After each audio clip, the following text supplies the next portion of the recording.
Hi, welcome back to Alabama Care. I'm McCartney Hagar, and today I am here with Matt Rickman, director at Camp Asca. We're going to be talking about accessible camps, specifically Asca. So I'm so excited for this.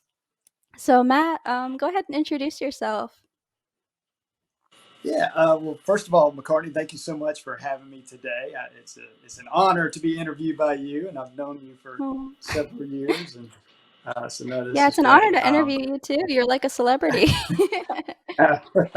In certain circles, but anyway, yeah. So I've been at Camp Asca for just over 22 years, and I've been camp director, I guess, for about 18 of those years. So.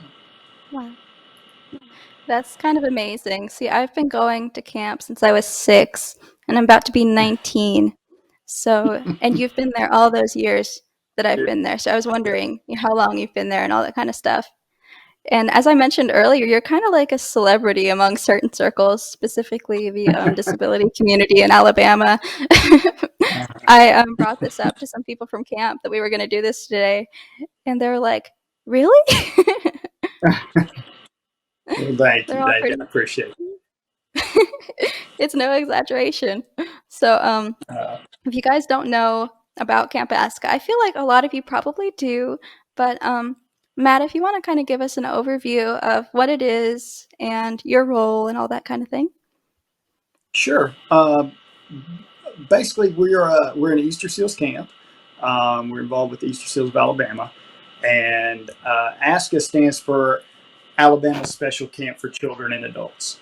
And so, yeah, in a nutshell, what that means is that we do a year-round program.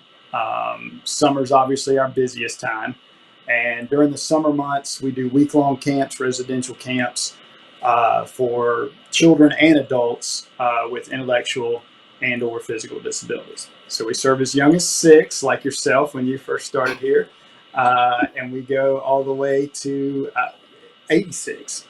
So there's really no limit on age. So it's a pretty wide range of different ages, as well as a very wide range of different types of disabilities and things like that. But we do the week-long camps, and then in the off season we go straight into, as soon as we've got one more week of camp after this. So when we hit the end of August, go into September, we'll start doing day camps with school groups. We do weekend camps, usually Friday through Sundays, and we'll stay pretty busy all the way through. December and January gets a little bit slow, but other than that, we stay pretty busy all year. That's so cool. Yeah, I know some people from camp are already talking about, well, are you going to Christmas camp? Who's going to this? Who's going to that? Kind of planning. So, Right, yeah, to right. me, yeah, Camp Asca is a very special opportunity because it's like it's the only time we really get to social network with each other. And Mm-hmm. I noticed this year at Teen Week particularly, I know there was a bit of a demand to give us more time to hang out, and I really appreciate that you followed through on that. You took it to heart. I was talking to one of my friends, Michael, and he's like, I'd like to just have more conversations and more time to intermingle with people, and we definitely got this year. So it's such Right. a great opportunity because I know Teen Week, we're the chatty group. Yes, yeah. Teen Week's a little different than most in a variety of ways, but it's definitely a good time. And no, we always our goal, camp has been doing this since 1976, so that's when camp first started. And like I said, I've been blessed enough to be a part of the last 22 years. But camp from 1976 on, our goal has always been that we improve each year. That we make each year better than the last year, and so that's always our goal. We're never going to be perfect, but we try our best to improve every year and listen to campers like yourselves and our families and listen to the staff and see ways that we can either add different programs, change programs, and do things to improve. So we never want to get stuck spinning our wheels, so to speak. That's really great. And I'm curious, you talk about how it's changed through the years. I want to know more about that because when you're a kid, you don't really get to pay much attention to that. So, what was it versus 1976 to when you Oh became wow. director, and what is it when you were director that you wanted to do? What was your mission? hmm Um, obviously in 1976 things were a lot different. Much smaller staff. We had just probably not even half the cabins and buildings that we have now. It was basically the pavilion was here. We had, I think, two boys' cabins, two girls' cabins, and then a smaller dining hall. And, not near the amount of programs that we have today.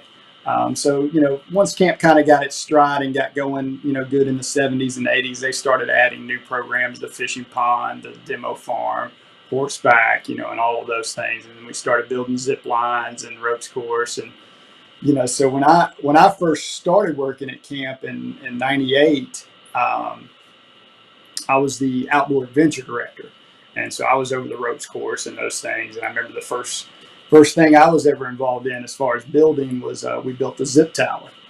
So we built that in I think 2000, something like that, and we Really? rebuilt the old ropes course. Yep. so so there was a different climbing tower there when I first started working here, and we tore that one down and built the zip tower, uh, and to add a zip line to it. But since then, our our camp administrator John Stevenson, he just does an amazing job of not only motivating us to want to do more, to want to add things, but he backs it up with the fundraising so that we can add things and build things, and he's a tremendous builder himself. So a lot of the things that we build and add, we're doing a lot of that work ourselves. The full-time staff will do a lot of different projects kind of in the winter time in the slower months. Uh, and, so we're always, every year we're trying to add something new. And, even like planning for this upcoming winter and going into next summer, we're actually, the back 40 where we do our concerts and we've got the arcade and everything. We're going to do a little expansion on that. So you're the first to hear that breaking news. So we're going to expand that a little bit and add some things. And our lakefront area, we're going to redo where the boathouse is, and redo the whole lakefront area down where we do pontoon boat rides. That whole area will look completely different when you come here next summer. So, so I'm those are so our big projects excited. right now that nobody's even heard. So you get the breaking story. That's kind of a big deal. I feel important now. But You're really, very important. camp oh, thank you. Yeah, camp has changed so much since when I was first going there. Like you said, every year you come in, there's something new and something improved, and accessibility is improved. Everything is just, every year it gets even better, and you have something new to look forward to. And I'm really excited And for the back 40. yeah, oh, it's Everybody gonna be loves that awesome. place. I can't say exactly what it'll be, but it's gonna be awesome. You'll love it. But yeah, that's other camps that you know most camps kids are going to age out, and so they maybe have a window of 3 or 4 years that they come to camp. But we have campers like yourself. I, I can literally think of two campers that still come today that came in 1976. So they've been coming for 40 plus years. And, we owe it to them, if nothing else, that we do evolve and change and get better every year. If camp was still the same as it was back then, they would have quit coming. So, those are that's just part of it. As you well know, and you already mentioned about Teen Week, that you really enjoy kind of the social time, and not to get ahead of your interview, but that to me that's the number one. When a parent asks me, what's the number one thing you do, or what's the best thing that you guys do, what's your best activity, and I say, it's not an activity necessarily. It's the socialization. It's getting to be around people who with similar challenges or similar wants and needs and things like that. And it's just hanging out. It's just being one of the guys and one of the girls, and just getting to have that social time. And to me, that's the most. When people go home on Friday, and a lot of times campers might be crying, or or staff member, I'll cry on Fridays sometimes when people are leaving. You're not crying because you miss a canoe, or you miss a zip line. You're crying because of the social aspects of camp and the friendships that you made. That's what you're going to miss. Right, I know, we had a lot of new staff this year, and I think some of them were kind of surprised at how, even not necessarily just Friday morning, but even Thursday night and Thursday afternoon, we Oh were yeah, already starting to get teary eyed because that's the only time yeah, we get to see each other.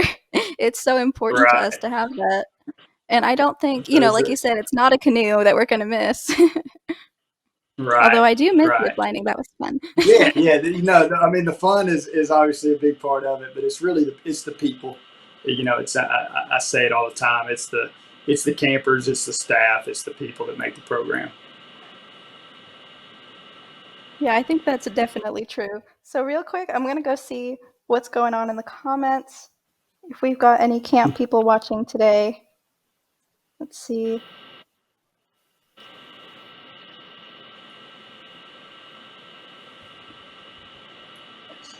There it is. Oh no!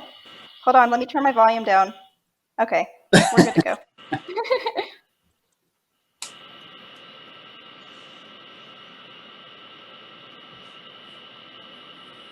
All right, so I think we're good so far. All Um, right. so let's talk more about. So you talked about comparing ASCA to other camps. That maybe there's a smaller age range, or so. What do you think Mm. sets the experience there apart versus what what ASCA is? Um, again, I'll give credit to our staff, our full time staff, our summer staff. That's what makes Camp Asca great. We're blessed to have a wonderful facility with great programs and all that. But if we don't have the right people in place, it's just not the same camp. So, obviously I'm biased, but I just think we have the best staff in the world, best staff in the country when it comes to what we do. And we take that very seriously in our training and how we present ourselves to the new staff. As you mentioned this summer, with COVID and having a summer off, it did make hiring more challenging because we didn't have that returning staff from last year to pull from. And so we had a lot of new staff, but that brought, there's challenges with that, but it also brought a lot of new things and a new energy and we probably did things a little bit differently because of that. And those are all good things.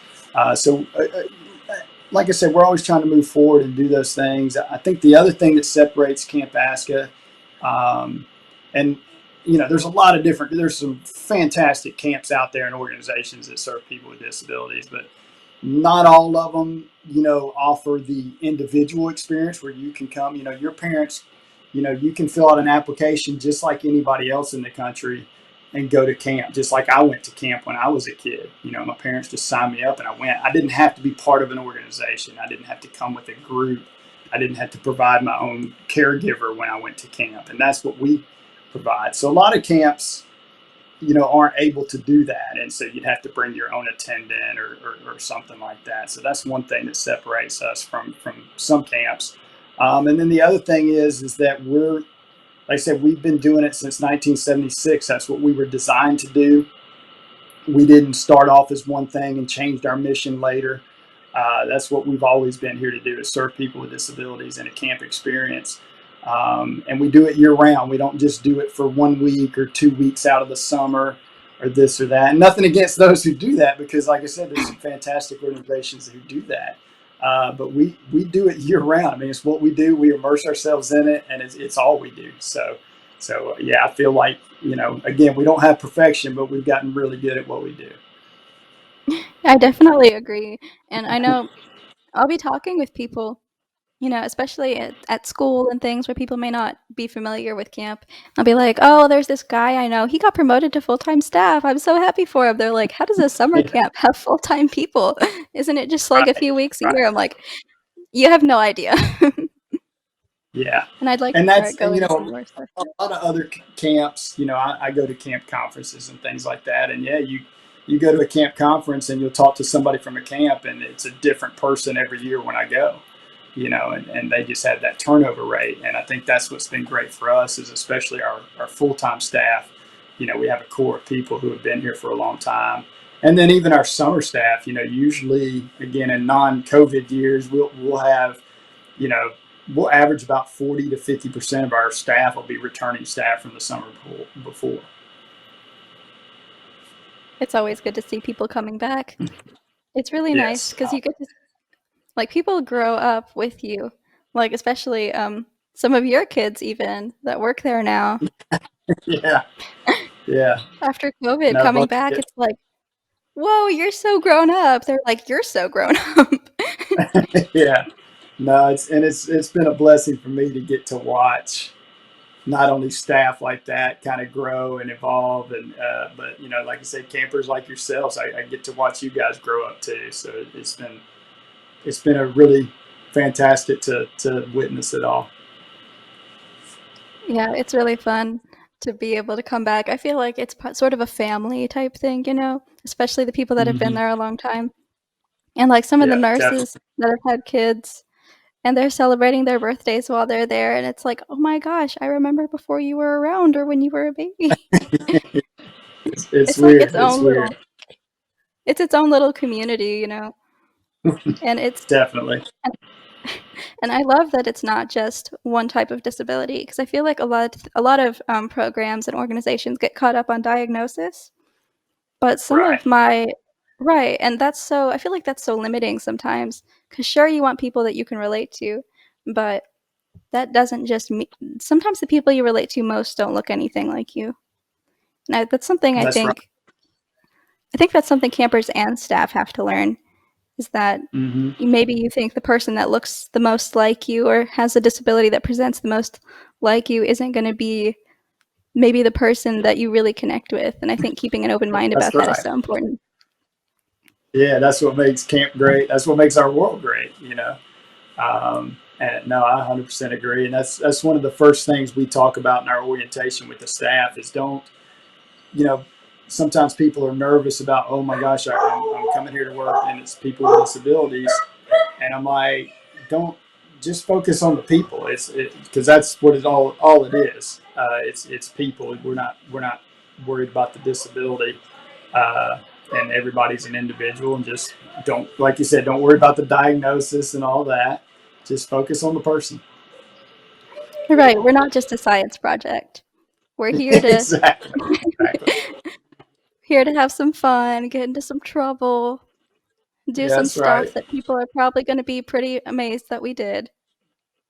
So I'm curious, tell us a little bit more about that orientation. What is it like training staff who have maybe never even had any sort of contact with disability to this point? Right. We do a pretty thorough training, but having said that, at the end of the day, you just got to get in there and do it. But yeah, we'll bring in all the counselors, at one time, and we'll do about a 3-day training before we have our first campers. So we focus on just the general rules of camp, and but the main point that I try to get across to them in that 3 days is to have some well, for us, we want to have a high level of professionalism. It's camp. I get to come to work in a hat and a t-shirt and shorts and chacos, but so I'm not wearing a suit and tie. But that doesn't mean that we don't have professionalism. So that's one of the first things we try to instill in those college students is that this is going to be more than just your summer job. We're going to take it serious, and we're going to do things the right way. But it's camp. We're going to have a good time. It's going to be fun, and it shouldn't feel like work. I mean, I won't lie. Some days do, but most days it doesn't feel like work. It's more of a lifestyle, and so we just try to instill that from the get go. And then after that, we're going to focus on a lot of the safety aspects. Safety is the number one thing here at camp, and so we talk heavily about that. And our nurse Abby, she'll do a lot of speeches and things too, and help me with the orientation. And then we focus on, the programming and how the counselors and program staff work together and how we can make those programs. But again, a lot of safety stuff. Um, and then the other big part of orientation is just getting to know each other because, like you said, they're kind of a family. And so we're going to do a lot of, we'll do some games and icebreakers and team building and stuff like that because there's no other job in the world where you're going to not only work basically 24 hours a day in some instances, um, so you're not clocking out and going home. You live with your fellow employees, and so that's a unique, all camp space. That's a unique type of job, and so they've got to work together as a family, and they got to click and all those things. So we talk a lot about that and try to make some of those things happen as quickly as possible. Yeah, you could tell the staff are really close, and I guess you'd have to be to do what they do. I can tell that Yeah, they really rely on each other. And I like that yeah, you mentioned safety because I always get the vibe that I never feel unsafe, but I never feel stifled there. I right. don't feel like I'm being like seen as only a liability, and I've always loved that. I feel like I have freedom, but I'm not at any Mm-hmm. risk, which I think is the perfect balance. And I applaud you guys for that because that's very rare to find when it comes to disability organizations. Oh So well, we've thank you, definitely got McCartney. That makes me feel good. Yeah, I appreciate you saying that. absolutely. So we've definitely got a lot of comments coming in the past few minutes or so. So I'm gonna read those to you. We can reply if there's any Okay, questions. All right. sure. So first, Alex, who started Alabama Care, says we're looking good and sounding good, which is always nice to hear. Thank you, Alex. And Lacey Lacey Smith says hi. She's a camper too. I met her at camp, so it's Yeah, always yeah, I good to know see. Lacey. Hey, Lacey. So Ashley McElroy, who I broadcasted with last week, she says, "Hey McCartney, and nice to meet you, Matt." She's a rehab engineer. Oh, great, great. Nice to hear that. Lacey says, "Chickasaw." Why don't you tell us a little bit about that? Give our viewers Uh, some context. yes, the cabin wars, if you will.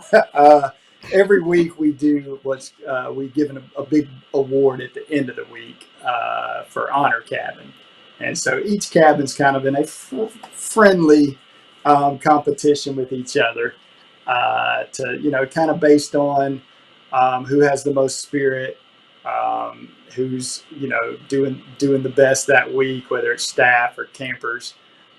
We do a lot of dress up days or themes, and who participated in that. And then again, some things come back to doing the right things, but we also kind of graded on who keeps their cabin clean and does those things each morning, and because if you don't clean up your cabin each day, by the time we get to Friday, it can get really rough really fast. But anyway, that's always kind of the pinnacle on Thursday night when we're doing our awards, and the last award we give is honor cabin, and they get a paddle that everybody signs, and it's kind of a big deal. Staff sometimes they take it a little too serious, but they definitely get in Absolutely. a little competition. so, so yeah, there's definitely honor in whatever cabin you're in. You're gonna know it, and you're gonna cheer about it, and all those things. Yeah, it's very heated sometimes in a friendly, hilarious way. But I think it's genius that the cleanliness part goes into it because yeah, we got to give them some incentive because they're college students too. Yes, yes. And when you have that many people living together in a small space, it can get dirty really fast. Oh yeah. So here we have Taylor N. Morgan says watching from France with Ali L. Marion. Oh, I miss Ali. Oh, Oh, it's so that's nice. pretty awesome. That's Alio. That's yeah. They're a long ways away. That's Well, awesome. thank you, Taylor and Ali, and thank you for cheering me on. So, Alexander Bimes says, haha, causing a little trouble at camp. I definitely did that when I was younger. Yep, you get it. You get That's it. right. Makes it fun. So Donna Smith says hi. I believe she's a Oh, parent. yeah. She's a parent of a camper. Oh, Lacey Smith says love notes, which is also part of what you're famous for. I was Yes, talking yes. I I get on the was talking microphone about every day and we read the love notes. yeah, Matt's sort of our MC, if you will. Yeah, that's right. Yeah, was telling people about what I was doing, and some people don't know your name, but they definitely know you. So they'll be like, "Oh, you mean Love Note Man?" Yeah, that's right. That's right. All right, so Donna Smith says, Matt Rickman, you all do an awesome job for the camp, and I agree. So thank you. Thank you so much. We appreciate it. Allie L says, "We love you, McCartney." Oh, you guys are so sweet. Thank you. Watching all the way from France. I know, that's amazing. We've had a That's couple cool. You've gone international viewers. international, McCartney. Let's see. So, Ashley McElroy says, "I think it's so important for disabled teens to have a chance to experience some independence away from their primary caregivers." And I think that's definitely true. You mentioned this when you talked about what sets ASCA apart, and I think not having to bring your own caregiver is very important for that. Right. Yeah, I think it just you just grow so much, and that's for anybody. Same thing happens to the staff. A lot of them, they may have done college, but they get here and you're isolated in this little bubble, and it just promotes independence. No matter who you are, camper, staff, whatever. And yet, we certainly love our parents and all of that, but yes, sometimes the campers are more likely to do something at camp if mom or dad aren't around, kind of hovering, and kind of encourages people to try new things. I know that's definitely true for me. When I got picked up just a couple weeks ago, my counselor mentioned me singing. Dad's like, "Well, she only does that at camp." That's right. That's right. What happens at camp stays at camp. Thank goodness for that. That's right. That's right. So, I think Lacey has a question. Lacey, go ahead if you're still here. I'll wait for her to type that and we can go ahead and keep Okay. talking. So, you've Sure. mentioned parents. So, Mhm. I've told some people about camp, some parents of my friends and stuff, and sometimes they're not a little bit sure. They're like, "I don't know, Right. that's a lot. You're going down zip lines and water slides. I'm not sure if my kid can Yeah. do that. I'm not sure if they're going to be safe." So, what would you kind of say to that parent? That's actually it's one of my favorite things about my job is getting to know parents and families and kind of hearing their stories, not only for the first time but even after they've been here and they tell me things about how camps affected their child in a positive way. It's just awesome to have those conversations. But as far as new families go, we've been working on that a lot. That's always been a challenge is, and I 100% understand, if you're a parent and you maybe have a child with a disability, and sometimes you feel like maybe I'm the only one that can do, that's going to know what her wants or her needs are. Or I'm nervous about, basically giving them to strangers for 6 days. It's a big step, and we take that very very seriously. And so it's a tremendous amount of trust that these families have to have in us. But one thing we've been trying to do to help with that is we started offering. We've done it for the past 2 years. We've offered a what we call rookie camp, and that's a family camp where they can come to camp for the first time and come the first time for a weekend and come with mom and dad. And that way they can kind of see the camp together. Mom and dad can check us out as an organization.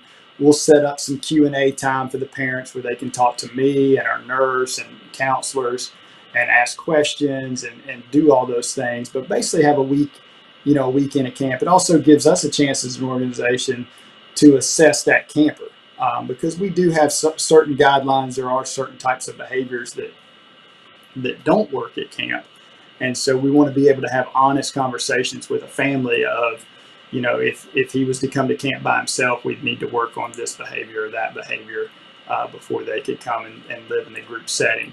But honesty is kind of what makes that relationship, and just being straight with each other on what Camp ASCA is and what Camp ASCA isn't. And so the rookie camp's been good, but a lot of them, if they can't commit a weekend like that, I try to set up a day or time where maybe they could just even come out to camp and give them a tour. Because until you see the facility and you can be in the cabins and see those things, it kind of helps put their mind at ease where they can kind of understand it better and just ask.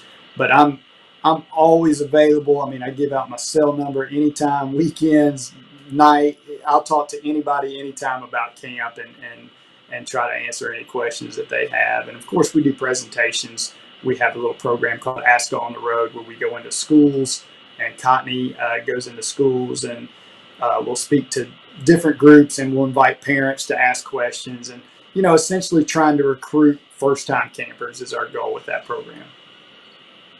That's awesome. I like the dedication. I had no idea that all of this was, that there so much went into getting new people. I knew Rookie Yeah. Camp was a thing. I heard of it, but I didn't know what it Mm-hmm. entailed. So that's really interesting to learn.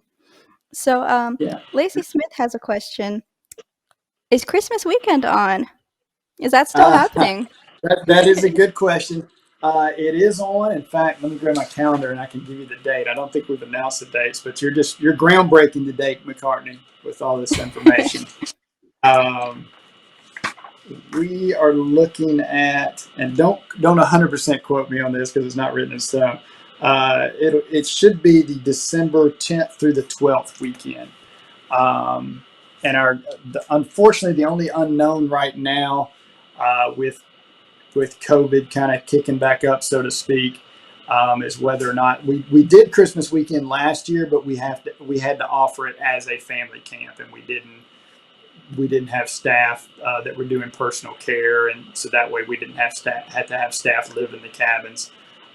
We're hoping that we can go back to our traditional format where we provide the caregiver. But worst case, it'll be offered as a family camp. But right now, that's still undecided. But either way, Well, thanks for we're the that update. weekend should happen. Awesome. I'm sure everybody's looking forward to it. So we have a question from Paige Perry, and I also wanted to know this too.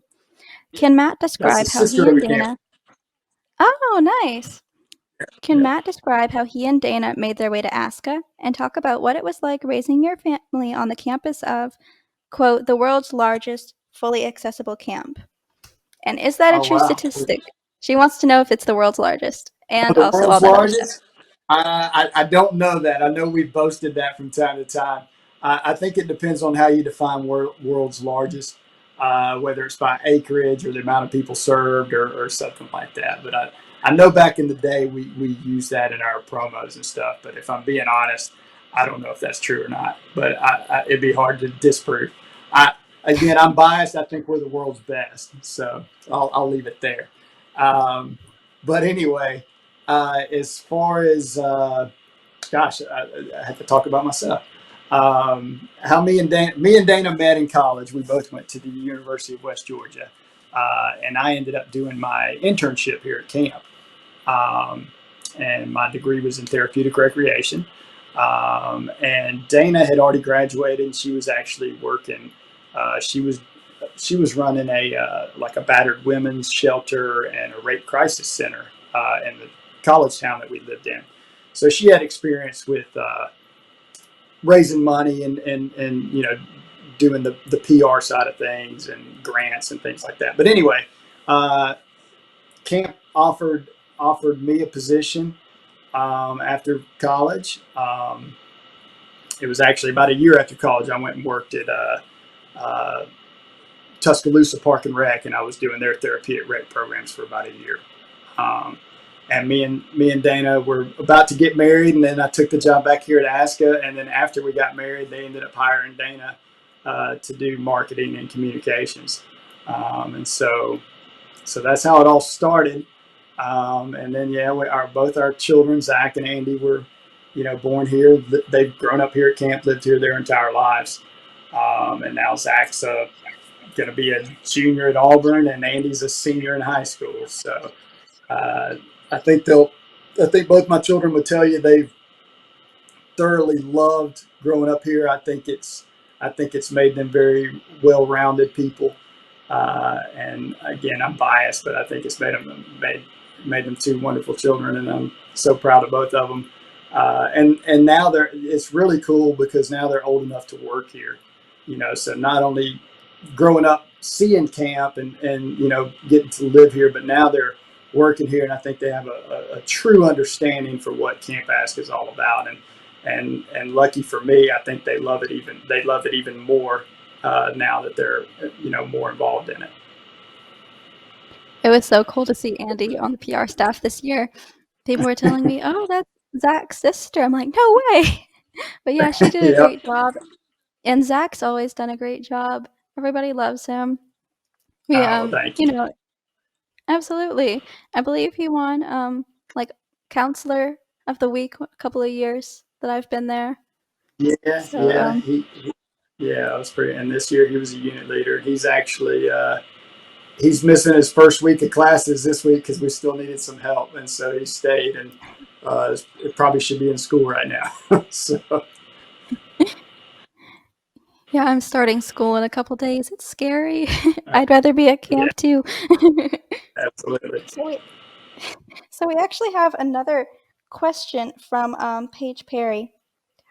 What Mhm. was it like pivoting their services to campers and families during an international pandemic and all the remote virtual camp activities they offered during 2020? Yeah, 2020 was obviously a very strange year for everybody, and unfortunately, our summer program was canceled. Um, but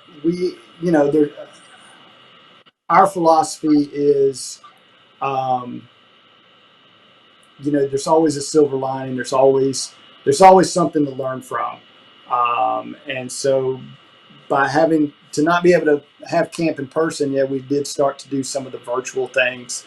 And if I'm being completely honest, virtual camp is nowhere near as good as real camp, but it's something. And it was actually successful enough that we've made it part of our mission now. Is that we will offer virtual camp. So we're going to continue. Obviously, nothing beats in-person camp, which we will always do. But in our slower months, in November and December and January, we're actually Cottney just sent out an email yesterday, I think it was, where you can sign up and do an arts and crafts project. So that's going to be part of our virtual camp that we'll be able to. I think it's going to make us better as far as keeping in touch with campers throughout the year.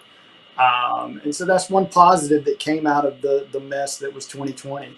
Um, you know, and but we were also able to offer some family camps. We didn't completely shut down. We stayed, pretty busy here just to have to maintain the facility.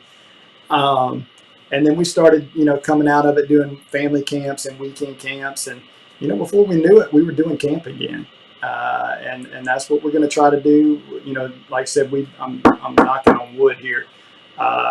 We've had a very successful summer this year with our safety and COVID and all of those things.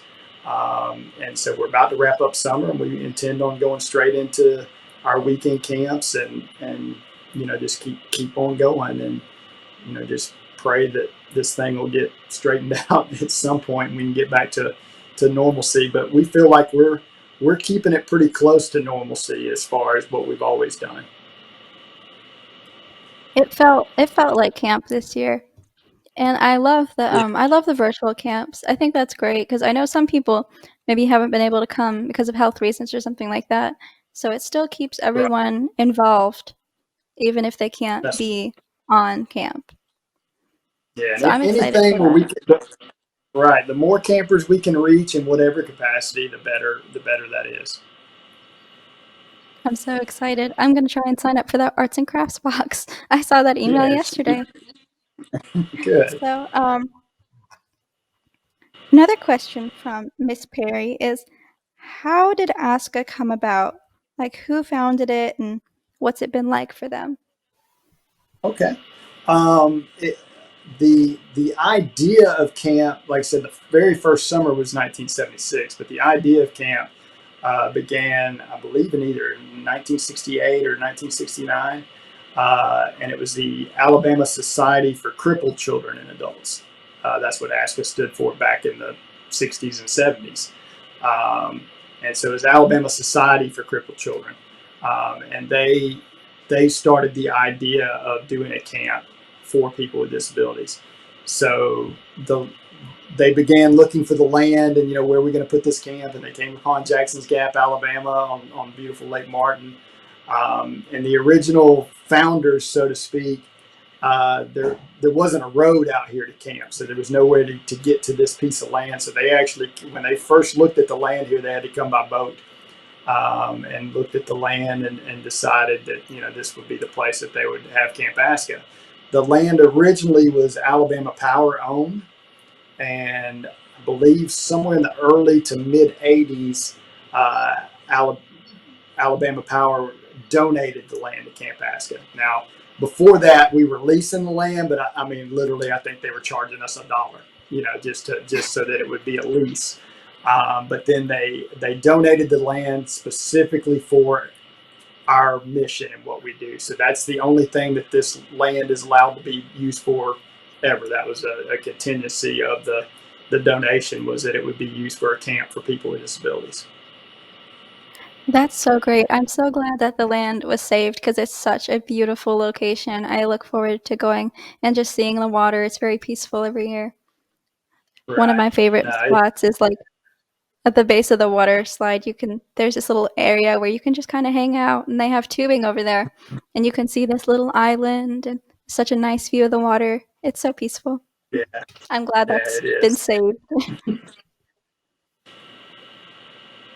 So, so Paige Perry says, agreed on the utility and value of virtual camp options. Great work from Camp Asca. And Lacey So Smith says, thank you, jump on Patty. it. So tell us a little bit about that. I want to know how that got started. uh, the jump on it. I guess we've probably been doing that one for about 10 or 12 years. We had I don't know, you probably remember, he was a counselor for us, and then program staff, and then he actually ran our kitchen for a few years on full time staff. But Barkley Bentley, and his buddy Nathan, who worked here as well as a counselor and a head counselor, I they're remember huge Braves him. fans. Yeah, and they do that. That's the song. The song's Apache by the Sugar Hill Gang, but everybody calls it the Jump On It song. But they do that at Braves games back in the day, and so they started playing it one day, and everybody got up and danced, and so it just kind of evolved from there, and now it's turned into such a tradition of at breakfast usually, and then sometimes at night of everybody, I'll play that song, and of course, everybody just gets up. The entire dining hall is dancing to it and rolling around and standing up and dancing, uh, and then I always cut the song off a little early and have to blame somebody for dancing wrong. Because if you actually let the entire song play, I think it's like 8 minutes and 37 seconds or something. So, No way. yeah, so I always it's a wondered really why long you did song. that. Yeah, so that's how it started. I'd just cut it short, and then I'd start to blame somebody that they were dancing wrong. Yeah, and then everyone has to go, and mess with them a Yeah, bit. they all blame me. So So I have one more question. Um, sure. so the concerts have been new this year, and I love that. So tell me more about how that got started, because that's pretty new. That's only been in the last couple of years. Right, right. No, the concerts. Our Asca Summer Concert Series has been that's been awesome. Again, John Stevenson, our administrator, and then our program director Amber Cotney. They're kind of the masterminds behind that, and Amber especially does all the work putting that together. I told her she can add to her resume that she's a booking agent. But so they're both big music fans, like a lot of people, and that's something we always have talked about at Camp Asca is like, I could take my phone and just play a song anytime, anywhere, and basically an Asca dance will break out wherever I'm at. Yeah. Because people, our campers, our staff, everybody just loves music. Music's universal. And just like most of the programs at camp, like zipline or canoeing or tubing, for a lot of our campers, not all of our campers, but for a lot of our campers, they don't have the opportunity to do those things at the camp activities other than at camp. And with music, it's the same thing. When when I go to a concert or a music festival or something like that, I rarely see uh, that many people with disabilities at a concert, and have those types of opportunities. And so that was kind of the thought process that John and Amber had was, that goes right in line with everything we do at camp is we're providing an opportunity to do something that they normally wouldn't get a chance to do. And and no disrespect to kind of the mom and pop, because everybody's got an uncle or brother that, oh, my brother plays in a band and this and that. And that's great. There's some great, musicians out there, but we're like, we want real bands. We want some guys who would be a headliner for certain, and our goal is that will keep evolving, and more people, more and more artists will hear about us and want to do it, because just about every band that's come to camp and played uh, says this is literally the best gig they've ever done. And so we're like, well, tell your friends, tell your buddies. And so every year I feel like we've been doing it for this is the third year, and we feel like every time we get better and better bands, and so that's evolving exactly how we had planned. And yeah, so I mean, you've been here. It's not your friend, play, who has a guitar and they can play in the garage. I mean, it's a full on concert. It's a light show. It's full sound. We've got the big stage, outdoor concerts. We've got the back 40 for indoor concerts, and I mean, it's a legit concert. It really is. I've always wanted to be front row at a concert because I love music, Yeah, and I actually have been to a few concerts, but I'm always the right, accessible seats. The accessible seats have a great view, but they are way in the back. right, You're right. Uh, you're and the you're other never gonna get thing, close enough yeah. for someone to, like, see People, you. yeah, so for people like that use a chair, yeah, we like you said, you got front row. You're not stuck in that back where you're elevated or something like that. And then for some of our campers with mental disabilities, for some of our campers with autism, and again, I'm not saying that every camper is an individual. I'm not trying to classify a disability, but most of them with the sound and the lights, a lot of their families are like, well, the last thing we're going to do is go to a concert.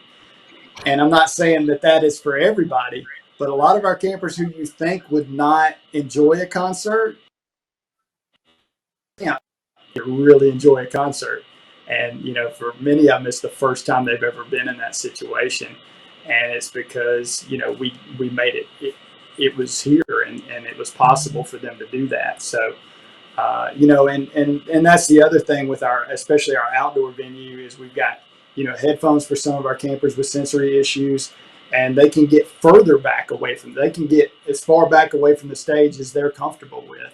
They don't have to be right in front of the speaker, and so that's been nice too. Is that we have that flexibility with our staff and the size of our venue, that we could just keep moving backwards till they're comfortable with it.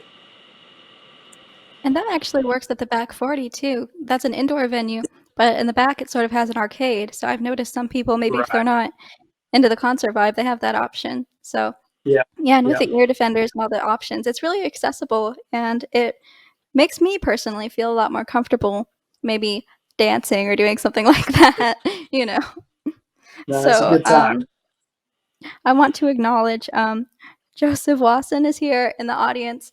Um, and Matt, you said you've been here 22 years. He wanted to know. Yes. Okay. I don't think he got to see the beginning of the video, but Okay. he's a bit of a camp celebrity, so wanted to say hi. Good. Good.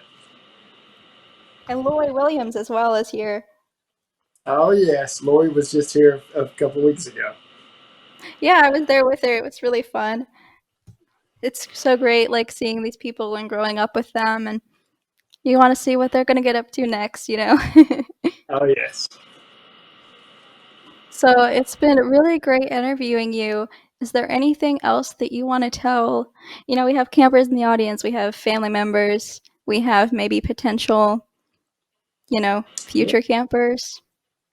absolutely, absolutely. Well, again, McCartney, thank you so much for having me and giving me the opportunity to speak to your audience. And it's always great to see you. I'll be happy to do an interview with you anytime. Um, but Oh, uh, me too. but as far as if there's any new parents or anybody wants to know more information, the best place to go is just to our website, which is just campasca.org, or just Google Camp Asca, ASCCA, and and go to the website. We've got tons of pictures and videos and frequently asked questions section. And, that's where we do our camper registration. But reach out to me. My email's on there. It's just matt@campasca.org. But it's on the website as well, our phone number. Give me a call. Be happy to give you a tour of camp. Be happy to talk to you, answer any questions that you have. Like I said, it's one of my favorite things to do is when I'm able to speak to somebody and tell them about camp, and then they end up coming to camp, and it just, that recruitment part of it just makes us feel so good when we're able to do that. Thank you so much. Yeah, I'm gonna speak as a camper here. Um, definitely consider it. And I think there's probably a video of me at like 7 or something telling people the same thing. So I'm gonna gonna do it There again. is. Yeah, that made me a bit famous in the first grade. Nice, So yeah, nice. it's a great place to it's a great community. It's a great place to grow up. It's a great place to make friends. It's the only place where someone like me might have a shot at being prom queen or going on a zip line. Whatever your thing is, then that's a place where you can pursue it without judgment and feeling like you are, as you said, Matt, one of the guys or one of the girls or one of the whoever's. You can find your Right. people in your community. And it's so Yeah, important to bring disabled people and also people who, non-disabled people that may need to learn and, getting to know this community together. It's a great, that's right. it's a great place.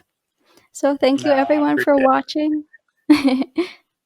Thank you everyone All for right. Well, watching and go ahead, Matt. I was just going to say thank you so much, McCartney. It was great talking to you today. You too. I feel like a celebrity. Like I said, you're a celebrity to us to a point. So this has been great. Very enlightening. I've learned so much about camp. Well, And good. it's really nice to know how it got started. So thank you, all of our camp friends that are in the audience. And if you're thinking about going to camp, let's do it. All All right. Well, right. maybe I'll bring you back on at some point. So look forward No, to it'd be that, my pleasure. guys. Thank you so much.